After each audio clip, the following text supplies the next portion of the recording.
JNU में एक छात्र की गुमशुदगी से गुस्साए छात्रों ने देर शाम वीसी और रजिस्ट्रार को बंधक बना लिया। छात्रों ने एडमिन ब्लॉक को चारों तरफ से घेर लिया है।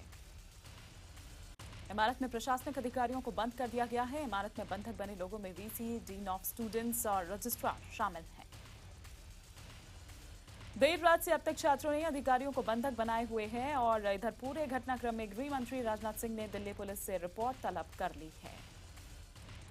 बताया जा रहा है कि चीफ प्रॉक्टर बड़ी मुश्किल से यहां से निकल पाए। छात्रों में गुस्सा इस बात का है कि एक छात्र की गुमशुदगी पर जेएनयू प्रशासन कार्रवाई नहीं कर रहा। जेएनयू का छात्र नजीब पिछले 4 दिनों से गायब है। आरोप है कि एबीवीपी कार्यकर्ताओं के साथ मारपीट के बाद नजीब गायब है। अब छात्र संघ ने लापता छात्र को बरामद करने की अपील की है। छात्र का सुराग न मिलने पर पुलिस मुख्यालय पर प्रदर्शन की चेतावनी भी दी गई है।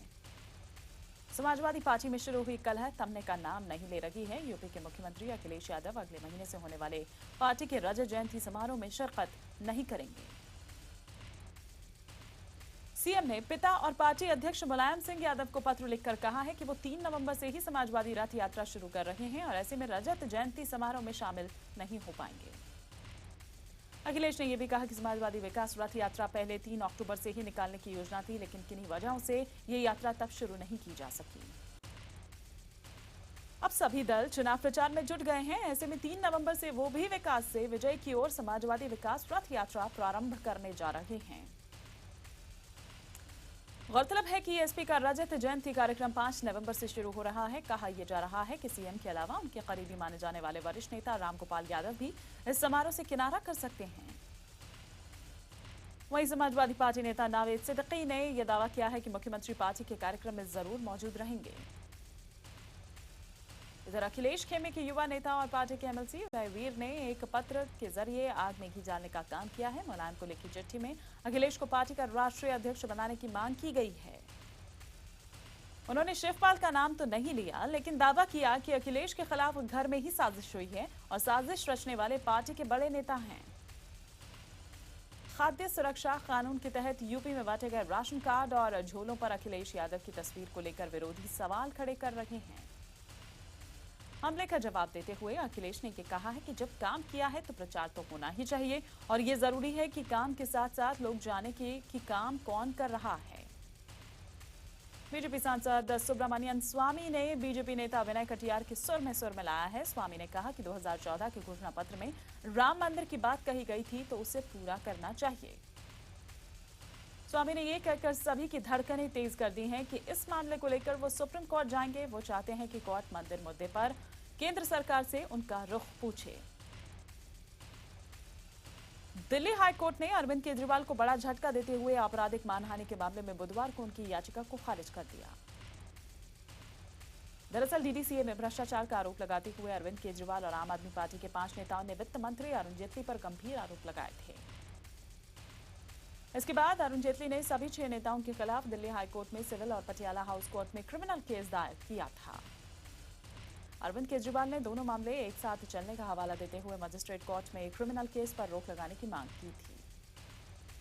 अरविंद केजरीवाल ने यह दलील दी कि क्रिमिनल और सिविल केस एक साथ नहीं चल सकते, लेकिन हाईकोर्ट ने उनकी इस दलील को ठुकरा दिया।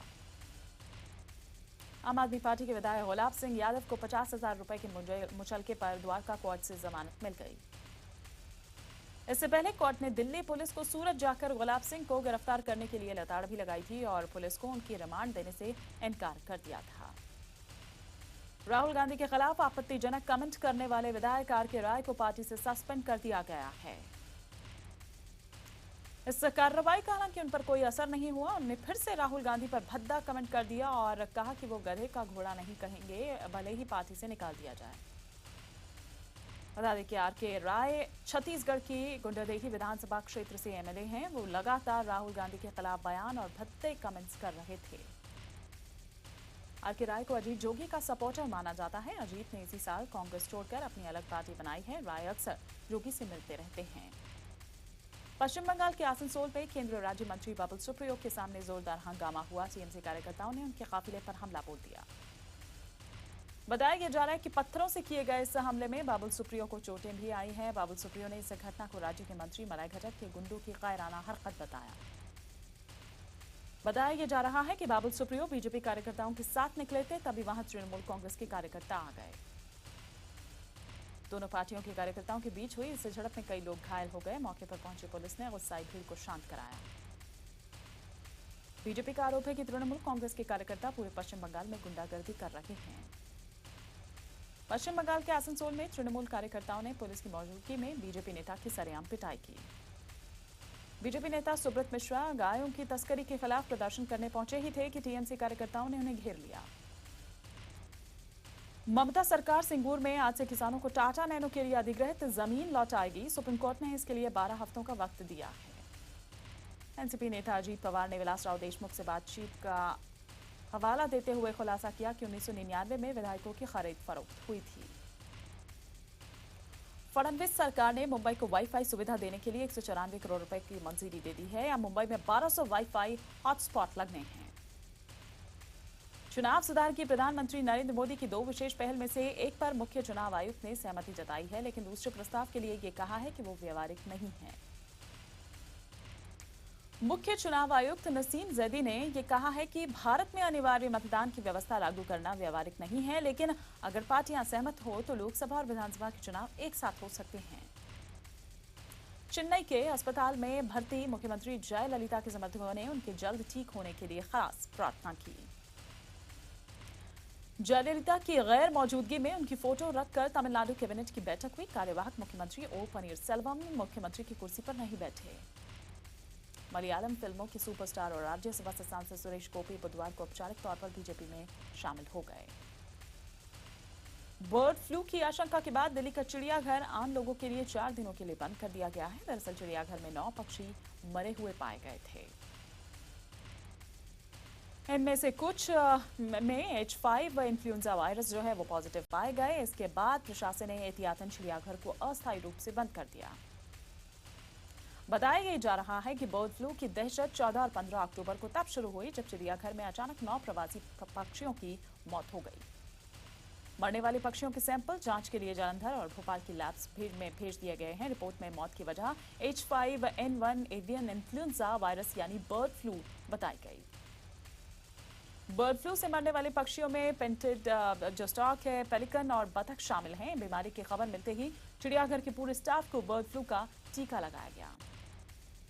प्रशासन के मुताबिक चिड़ियाघर में स्थायी तौर पर रहने वाले पक्षियों में बर्ड फ्लू का वायरस नहीं मिला है, बल्कि बाहर से आने वाले प्रवासी पक्षियों में ही संक्रमण मिला है। अब बर्ड फ्लू का वायरस दूसरे पक्षियों में नहीं फैले, इसके लिए संक्रमित पक्षियों को अलग रखा जा रहा है। चिड़ियाघर प्रशासन का यह दावा है कि इस बीमारी के पक्षियों से इंसान में फैलने का कोई खतरा नहीं है, लेकिन दिल्ली सरकार किसी तरह का रिस्क नहीं लेना चाहती, लिहाजा इसे फैलने से रोकने के पूरे इंतजाम किए जा रहे हैं। बर्ड फ्लू उस स्थिति में खतरनाक हो सकता है जब इसका वायरस मुर्गों तक पहुंच जाए और उनके जरिए इंसान तक। हालांकि 2003 के बाद अब तक इंसान में बर्ड फ्लू का वायरस नहीं पाया गया है। चिड़ियाघर में बर्ड फ्लू की खबरों के बीच दिल्ली सरकार में मंत्री गोपाल राय खुद चिड़ियाघर पहुंचे और चिड़ियाघर में पक्षियों के रखरखाव का जायजा लिया। आज बर्ड फ्लू पर बाकायदा दिल्ली सरकार ने एक बैठक भी बुलाई है, जिसमें स्वास्थ्य विभाग, चिड़ियाघर अथॉरिटी समेत कई महकमों के अधिकारी मौजूद रहेंगे। डेंगू को लेकर रिपोर्ट ना जमा कराने से नाराज एनजीटी ने दिल्ली सरकार को फटकार लगाई और राज्य सरकार समेत सभी पक्षों से हफ्ते भर में स्टेटस रिपोर्ट मांगी। एनजीटी ने साफ लफ्जों में चेताया कि अगर रिपोर्ट नहीं मिली तो अफसरों पर 50,000 रुपए जुर्माना लगाया जाएगा। बता दें कि डेंगू चिकनगुनिया के बढ़ते मामलों पर संज्ञान लेते हुए एनजीटी ने सितंबर में सुनवाई शुरू की थी और दिल्ली के चीफ सेक्रेटरी की अगुवाई में प्रिंसिपल कमेटी बनाई थी। बॉलीवुड अभिनेता सलमान खान की मुसीबतें कम होती नजर नहीं आ रही है। चिंकारा शिकार मामले में अब राजस्थान सरकार ने हाईकोर्ट के निर्णय के खिलाफ सुप्रीम कोर्ट का दरवाजा खटखटाया है। राजस्थान सरकार ने हाईकोर्ट के उस फैसले को चुनौती दी है जिसमें सलमान को चिंकारा शिकार के 2 मामलों में बरी कर दिया गया था। इस याचिका पर दिवाली के बाद सुनवाई हो सकती है। 18 साल पुराने शिकार के मामले में जोधपुर की निचली अदालत से सलमान खान को 1 साल और 5 साल की सजा मिली थी, लेकिन राजस्थान हाईकोर्ट ने गवाह और सबूतों की कमी के चलते इसी साल 25 जुलाई को निचली अदालत का फैसला रद्द कर दिया और सलमान को बरी कर दिया। हाईकोर्ट के फैसले के कुछ ही दिन बाद चिंकारा शिकार मामले का मुख्य गवाह हरीश दुलानी सामने आया था और दावा किया कि शिकार वाली रात वो ही सलमान की जिप्सी चला रहा था। IBN7 से बातचीत में दुलानी ने आरोप लगाया कि सलमान ने ही चिंकारा को मारा था। दुलानी के मुताबिक उसके पूरे परिवार को धमकियां मिल रही थी, इसलिए वो केस की सुनवाई के दौरान गायब रहा। राजस्थान सरकार ने तब दुलानी की गवाही की बात की थी और अब सुप्रीम कोर्ट में सुनवाई के दौरान दुलानी को मुख्य गवाह के तौर पर पेश कर सकती है। अगर ऐसा हुआ तो सलमान की मुश्किलें बढ़ना तय है। दुलानी का ये कहना है कि वो अपने पुराने बयान पर ही कायम है और कोर्ट में फिर से गवाही भी देगा। बता दें कि 18 साल पहले फिल्म हम साथ साथ हैं की शूटिंग के दौरान चिंकारा का शिकार हुआ था। गुरुग्राम की यूनिटेक विस्टा सोसाइटी में तय वक्त पर फ्लैट न देने के मामले में बड़ी राहत देते हुए सुप्रीम कोर्ट ने 38 खरीदारों को रकम वापस लौटाने के आदेश दिए हैं। 15 करोड़ जमा कराने के बाद कोर्ट ने यूनिटेक को 30 दिन में 2 करोड़ और जमा करने को कहा है। इतना ही नहीं, ब्याज की रकम को लेकर भी सुनवाई जारी रहेगी। इन मामलों में सुप्रीम कोर्ट अगली सुनवाई जनवरी के दूसरे हफ्ते में करेगा। इधर अब शेष खरीदार भी दिल्ली हाईकोर्ट के फैसले से यूनिटेक को मिले स्टे के खिलाफ सुप्रीम कोर्ट जाने की तैयारी में है। भारत के 4 दिवसीय दौरे पर आई म्यांमार की विदेश मंत्री आंग सान सू की और प्रधानमंत्री मोदी के बीच विभिन्न क्षेत्रों, विशेषकर कृषि, बिजली और बुनियादी ढांचे के क्षेत्र में सहयोग बढ़ाने पर बात हुई। प्रधानमंत्री मोदी और म्यांमार की विदेश मंत्री ने संयुक्त रूप से मीडिया को संबोधित किया और दोनों देशों के बीच कृषि, ऊर्जा समेत 3 समझौतों पर हस्ताक्षर किए। इधर राधे मां के खिलाफ दिल्ली के रूपनगर थाने में धार्मिक भावनाएं आहत करने की शिकायत की गई है। राधे मां के खिलाफ धार्मिक भावनाएं भड़काने का आरोप लगा है। दरअसल राधे मां हरिद्वार के तीर्थ स्थल हर की पौड़ी पर जूते पहनकर चली गईं और जूते पहनकर ही उन्होंने गंगा पूजा और आरती की। अब राधे मां और उनके भक्तों के जूते पहनकर गंगा पूजन करने से नाराज हरिद्वार के तीर्थ पुरोहितों ने उनके खिलाफ मोर्चा खोल दिया और प्रशासन से राधे मां के खिलाफ कार्रवाई की मांग की। भारतीय मूल के होटल व्यवसायी विक्रम चटवाल को न्यूयॉर्क में 2 कुत्तों को जलाने के आरोप में गिरफ्तार किया गया है।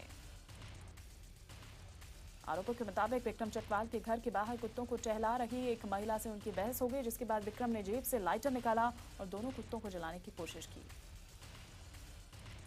करण जौहर की फिल्म मैं दिल है मुश्किल बड़ी मुश्किल में फंसी नजर आ रही है। राज ठाकरे की पार्टी एमएनएस के कार्यकर्ताओं ने बुधवार को मुंबई के सिनेमा हॉल में फिल्म के खिलाफ प्रदर्शन किया। मुंबई के मेट्रो सिनेमा ने फिल्म का पोस्टर की खबर मिलते ही कार्यकर्ता मेट्रो सिनेमा इसके पहुंच गए और कर्मचारियों को फिल्म रिलीज कराने पर धमकाने लगे। पुलिस ने कल ही सिनेमा घरों को सुरक्षा देने का वायदा किया था, लेकिन फिल्मी अंदाज में वो यहां भी देर से पहुंची और हंगामा करने वाले 12 मंच से कार्यकर्ताओं को गिरफ्तार कर लिया। हालांकि करण जौहर पाकिस्तानी कलाकारों के समर्थन में दिए बयान पर माफी मांग चुके हैं। साथ ही दोबारा किसी पाकिस्तानी कलाकार को फिल्म में ना लेने की कसम भी खा चुके हैं। करण के माफी मांगने के बावजूद एमएनएस फिल्म का विरोध पर अड़ी हुई है। उधर फिल्म इंडस्ट्री के लोगों की राय इस मुद्दे पर बटी हुई है। करण जौहर के विरोधियों की दलील है कि जब फिल्म पर खतरा मंडराया तब उन्हें देशभक्ति की याद आई। हालांकि कई फिल्मकारों कलाकारों को बेवजह निशाना बनाए जाने की बात भी वो कह रहे हैं। फिल्म इंडस्ट्री के एक तबके के मुताबिक जब पेरिस की नीस में आतंकी हमला हुआ था तब करण जौहर ने तुरंत ट्विटर पर उसकी आलोचना की थी, लेकिन उरी में हुए हमले पर वो खामोश रहे। भारत और पाकिस्तान के बीच तनाव के बीच पाकिस्तान में भारतीय टीवी चैनल्स पर पूरी तरह से बैन लगाने का फैसला किया गया है। ये पाबंदी शुक्रवार से लागू होगी। पाकिस्तान की मीडिया रेगुलेटरी अथॉरिटी ने यह कहा है कि भारतीय टीवी और रेडियो कंटेंट प्रसारित किए जाने पर पूरी तरह से पाबंदी होगी। साथ ही ये भी कहा गया है कि अगर 21 अक्टूबर से किसी संस्थान ने इसका उल्लंघन किया तो उसका लाइसेंस निलंबित कर दिया जाएगा। मीडिया अथॉरिटी के मुताबिक यह फैसला पाकिस्तान सरकार के निर्देश पर हुआ। प्रतिबंध सभी भारतीय कार्यक्रम पर यह लागू होगा। महाराष्ट्र के बुल्ढाना में पिछले कई दिनों से आतंक मचा रहे तेंदुए को आखिरकार पकड़ लिया गया है। तेंदुए के डर से लोगों ने घरों से निकलना बंद कर दिया था। तेंदुए को पकड़ने के लिए वन विभाग ने जाल बिछाया और उसे पिंजरे में कैद कर लिया। तेंदुए के पकड़े जाने के बाद लोगों ने राहत की सांस ली।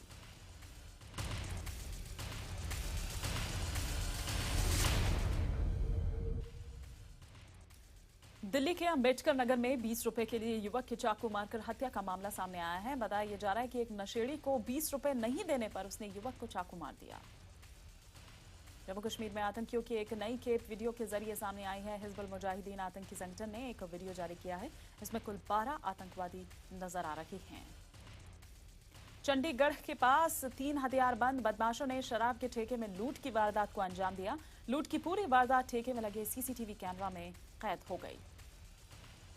बिहार के पटना में चोरों ने एक मोबाइल दुकान से लाखों की संपत्ति उड़ा ली। चोरों की ये करतूत सीसीटीवी कैमरे में कैद हो गई।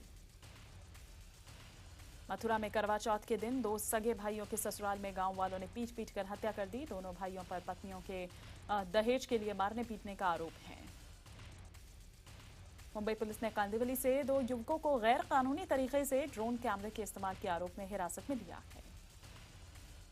कांदिवली के इंडस्ट्रियल एस्टेट की एक इमारत में भीषण आग लग गई। दमकल की 4 गाड़ियों को इस आग को बुझाने के लिए खासी मशक्कत करनी पड़ी। मैनपुरी में लोगों ने 2 झपटमार को रंगे हाथों पकड़ लिया और उनकी जमकर पिटाई की गई। दरअसल एक महिला करवा चौथ का सामान खरीद कर घर जा रही थी, तभी 2 झपटमार उसके गले से सोने की चेन खींचकर भागने लगे। भारत और न्यूजीलैंड के बीच आज दिल्ली की फिरोज शाह कोटला मैदान में वनडे सीरीज का दूसरा मुकाबला होगा। भारत ने पिछले 11 साल से यहां कोई मैच नहीं गंवाया। इंग्लैंड के तेज गेंदबाज जेम्स एंडरसन अगले महीने से भारत के खिलाफ होने वाले पहले टेस्ट में नहीं खेल पाएंगे। एंडरसन अभी तक कंधे की चोट से उबर नहीं पाए हैं। इधर शाहरुख खान और आलिया भट्ट की फिल्म डियर जिंदगी का पहला टीजर जारी कर दिया गया है। अमिताभ बच्चन ने राम गोपाल वर्मा के निर्देशन में बनने वाली फिल्म सरकार 3 की शूटिंग शुरू कर दी है। बिग बी ने ट्वीट किया कि सरकार 3 का पहला दिन पेचीदा, पहेली नुमा और अप्रत्याशित है। सामाजिक कार्यकर्ता अन्ना हजारे की जिंदगी पर बन रही फिल्म अन्ना को महाराष्ट्र में टैक्स फ्री कर दिया गया है।